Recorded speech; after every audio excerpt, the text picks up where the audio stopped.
From being one of the greatest professional mixed martial artists in the world to having a surprising Marvel cameo, here's everything that you need to know about the Nigerian nightmare, Kamaru Usman. Starting off with his roots. Born in Auchi, Nigeria in May 1987, Kamaru had a modest upbringing growing up. His dad, Muhammad Nasiru Usman, was a major in the Nigerian army. He then came to the U.S. to pursue a career in pharmacy, where he also brought his family with him. Kamaru was only 8 years old when he had to immigrated to Texas. But little did he know that his move to the U.S. would eventually become life-changing. Now, he's not just the only one in his family to pursue wrestling. Did you know that one of his brothers is also an MMA fighter? His younger brother, Muhammad Usman, was also on the Ultimate Fighter in the heavyweight division, where he won the UFC contract with Kamaru, making them the first brothers to do so. Now, let's bring it back to our Nigerian nightmare for a second here. How did he earn his nickname? Well, funny story. So, as you all know, before Kamaru, the Kansas City Chiefs had a nightmare of their own, the NFL superstar Christian Okoye. And legend has it, even though he had trademarked the name for himself, he allowed Kamaru to use it because the name symbolizes the most elite athlete, which our guy Usman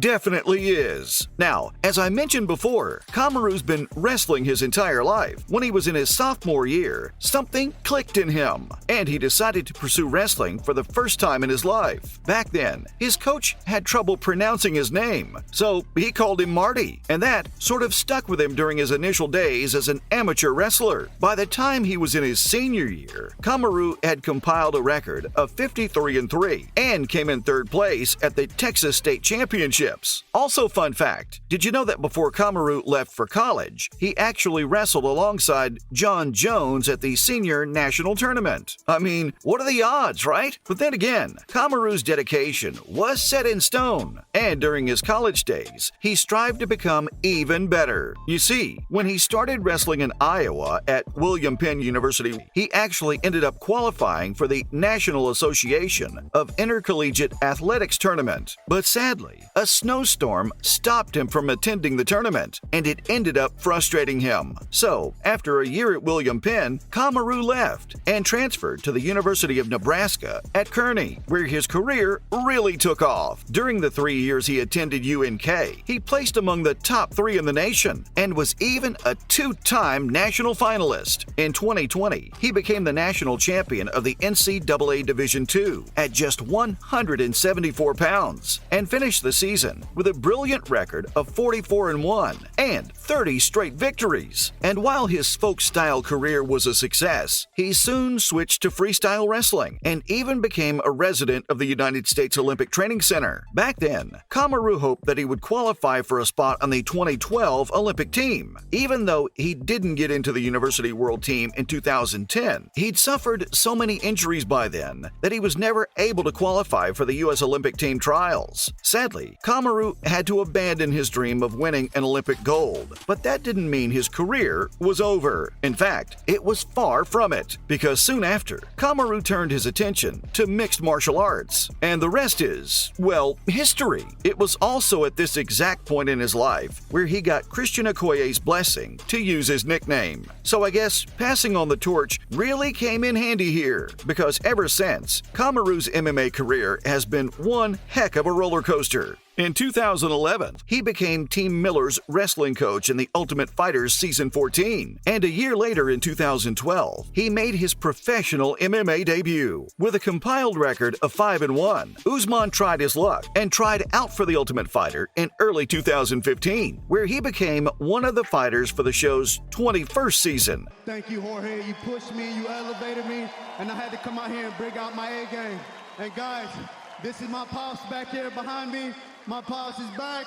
His TUF debut was one for the history books, though. After going up against welterweight champions like Michael Graves and Steve Carl, it was honestly pretty amazing to see how he'd made it to the finals. And once he did, his bout against Haider Hassan sealed the deal for him, and Kamaru ended up winning against him via submission in the second round. Not only did he end up winning the award for Performance of the Night, but this marked the start of his UFC career too. So what if he couldn't fulfill his Olympic goal. In 2015, Kamaru had found his calling, and when he made his official debut as an athlete, he went up against future champion Leon Edwards and won the bout by unanimous decision. Since then, the only way for Kamaru Usman has been up. I mean, the guy was in Black Panther, for crying out loud. It really doesn't get any better than this. Shortly after his debut in 2016, he was supposed to go up against the world jiu-jitsu champion Sergio Moraes, but for some unknown reason, the bout never happened, and he was replaced by Luan Chagas instead. Still, that never dampened Kamaru's spirits. That same year, he faced Alexander Yakovlev and won the one-sided fight via unanimous decision once again. The years ahead were pretty straightforward for the pro fighter too.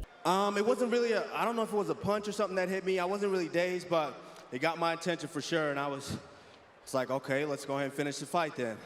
At one point, no one even had to take a guess as to who'd win in a fight with Kamaru. He was just that good. In fact, the only thing that ever held him back were a couple of injuries here and there. And of course, some controversy. Yep, apparently Kamaru's had his fair share of those. In the past year alone, he's been under the spotlight a couple of times. And not for good reason either. I don't know if you guys remember this, but the time he got drunk and posted a pretty vague message on his Snapchat story? I mean, he wasn't exactly vague. He was pretty clear when he said all of that problematic stuff. I would say something like that, obviously, since everyone now is really putting the belt on it. So, yeah, I'll go grab that back probably top of next year. And what's worse is that after all that went down, he confirmed his message for the fans and that he knows that it was tough. But in his defense, it was 4 a.m. He was drunk and he obviously typed it the wrong way. Now, I know Kamaru loves his fans, but perhaps he should stay away from his phone when he decides to crack a cold one with the boys so late, because one way or the other, he somehow always finds himself in the middle of drama, like the controversial steroid allegations. Now, it's a pretty well-known fact that performance-enhancing drugs are a big no-no when it comes to sports. Kamaru might have become a welterweight champion, but that doesn't mean he's been accused of using steroids and banned drugs to help him recover from injuries and stay in shape. In fact, it's kind of amazing, really, how he manages to stay in incredible form all the time. So for his rivals to suspect him of using drugs to get ahead of them is something that shouldn't be surprising. I mean, many fighters even claim that he's been using steroids all of his life. I still remember when Covington mocked him for having a lot of pimples on his face and called him the CEO of EPO, which, by the way, was a horrible thing to do. Drugs or not, Kamaru's still one of the best players to come out of the UFC, and I don't see anyone else with an MCU credit on their resume either. So, haters gonna hate, I guess. And that's everything you need to know about Kamaru Usman. See you soon.